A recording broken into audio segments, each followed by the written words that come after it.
It is the Sports Fix here on Flow FM, and we are down the stretch now of the NBA Finals. The Golden State Warriors, speaking of down the stretch, they lead 3-2 in this 7-game series. And, maybe by Friday morning, who knows? Maybe, hopefully, for me, won't find out until Monday who the champs are going to be. But Jeremy Wohlfart's been following it. He joins me on the line. G'day, mate. How are you? Good. Yourself? I'm well, thanks, mate. Wow, what an interesting final series it's been. We've had games 3, 4, and 5 since we last spoke, and Golden State Warriors have jumped out to a 3-2 lead.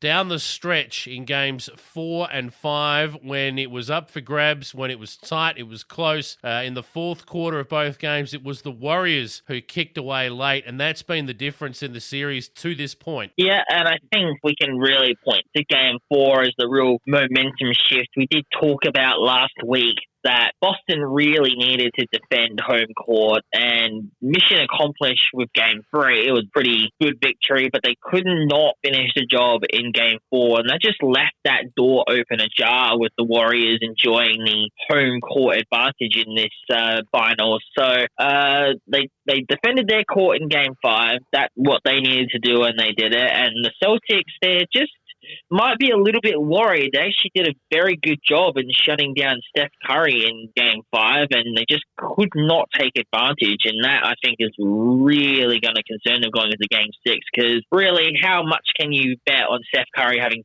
2 quiet games in a row? Well, that's a really good point. I want to go back to last Thursday's game, Game 3 in the series, where the Celtics kicked out to a 2-1 lead. And a lot of these games we're seeing are very even at three-quarter time, and then it's who kicks on down the stretch. Well, in Game 3, it was the Celtics who did that. They went on a 23-11 run in the quarter to win by 16 points, and it was on the back of team performance. Steph Curry had 31 for Golden State in Game 3, and Klay Thompson had 25, so their big guns did fire offensively, but it was the Celtics in the end who kicked away, with Tatum putting up 26, Brown putting up 27. Marcus Smart played a very smart game, ironically. He had 24 by the end of it, and did some nice things in that game. And really, at that point, Celtics fans were getting excited, weren't they? Well, that was the game, I think, that was probably the last time that the Celtics probably were favourites to take this series out. But that was, like you said, just a matter of who down the stretch wanted it more. And, it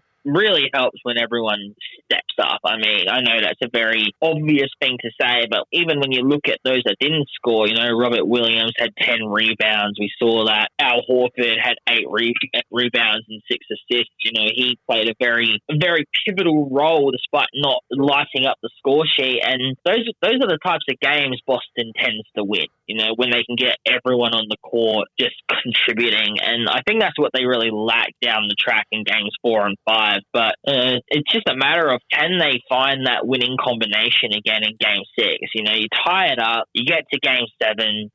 That's just the sort of game they need to play. They need to just dig down, find a way to get everyone involved in that starting lineup. Yeah. Well, we're seeing a theme as well. Games 4 and 5 are almost carbon copies of each other. Again, very, very even up until three-quarter time, both games. And then it was Golden State Warriors who kicked on down the stretch. But there's another interesting theme that we're seeing here, and it's often overlooked. It's a simple stat, and I'll get to it in a moment, as to why the Warriors find themselves in the position that they're in now compared to Celtics. But the reality is 2 10-point wins basically back-to-back in games 4 and 5 have them in the box seat to win the championship point. And you would have to say it's on the back of the basics, shooting percentage. Their shooting percentages in games 4 and 5 have been better than that of Boston, and they've won both games. Well, I mean, we know what the Warriors are. They are just full of good shooters. Just Klay Thompson, Jordan Poole, poor Steph Curry, even though he didn't have the best game in Game 5. Game 4, he just absolutely lit up the entire court with how he shot the ball. It's just a ridiculously talented team of shooters, and I think it's a 3-point era. You shoot that deep ball well. That's just what it comes down to, and they just have a ridiculous amount of talent that more often than not will punish you for 15, 20, or in Steph Curry's case, 30 to 40 points a game, and that's just what they do.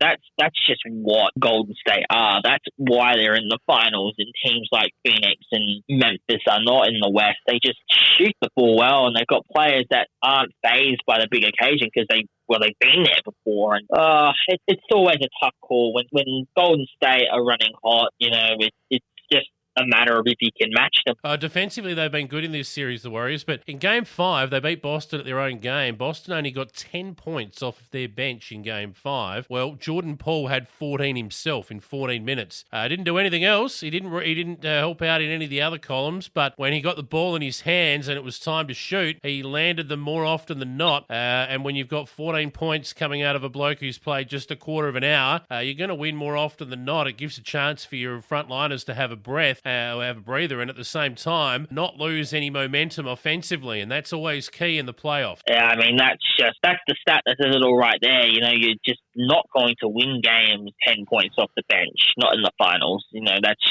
just a fact, especially against a great shooting team like Golden State. And I think, I don't really know what more needs to be said. When you get outshot in a quarter of an hour by one player, then what your bench can shoot in 4 quarters, that's just going to cost you the game more often than not. And unfortunately, that's just the reason, or one of the reasons, why Boston are finding themselves fighting for their championship aspirations soon. Yeah, and I mean, it's not like they don't have the talent on the bench. Derek White has done some nice things already in this series. Williams and Pritchard there as well. But the Warriors, their bench has stepped up. Jordan Poole has had back-to-back 14-point games off the bench now. So there's no respite in terms of the quality shooters that Warriors put on the floor. And I guess that means that your defensive game, if you're the Celtics, and they just look tired a bit at the moment, your defensive effort, you have to be in their face for the entire match, or are they going to hurt you at some point? Yeah, I mean, we know Boston is a good defensive team. They don't shy away from doing the hard stuff on the court. They are a two-way basketball team, and watching their efforts throughout these finals, the effort's there. It's not as though they've fallen off by any means in terms of effort, but when you just face a team that's just so ridiculously good as Golden State, it's just whether or not you can find that little extra bit better, and they just haven't. Or at the very least, they haven't done enough for their offense to catch up. And I think would be a little unfair of me to point to defense, because I think they've done a really good job in stopping Golden State more often than not. I think it's more offensive capabilities in their losses more than anything else. They didn't hit triple digits at all in their 3 losses, but it's just tough to guard a team like the Warriors. And even if you're a very good defensive side like Boston, it's just really hard to find that extra bit. So we're up to Game 6 on Friday, and hopefully, for me, Game 7 on Monday. Who's going to win from here? I mean, 3-2, obviously the Golden State Warriors, they've got 2 bites of the cherry. They have to be favoured to win the whole thing from here. But the Celtics, are they still a chance? Oh, they're always going to be a chance. They've gotten one game out of the going to San Francisco, out of going to the Bay Area. They know what they can do, and they know that they can win. Obviously, it's a very obvious thing to say. They have to defend the home court first. I think they will do that. I think it will go to 7. I want to be a contrarian, because I did say Boston would win in 6 after they took that game Game 1, but I think the home court is just going to prove a bit too much for them. I think it will be Golden State in 7. Wow, there you go. Well, let's hope it does go to 7. Always love these NBA finals when it's both teams on the brink, and we find out who the better team is down the stretch. They're fantastic series, these NBA finals, and we're seeing one unfold in front of us. So, Jeremy, enjoy the rest of it. Look forward to catching up with you next week to get the wash up on, fingers crossed, games 6 and 7. We'll talk to you then, mate. No worries.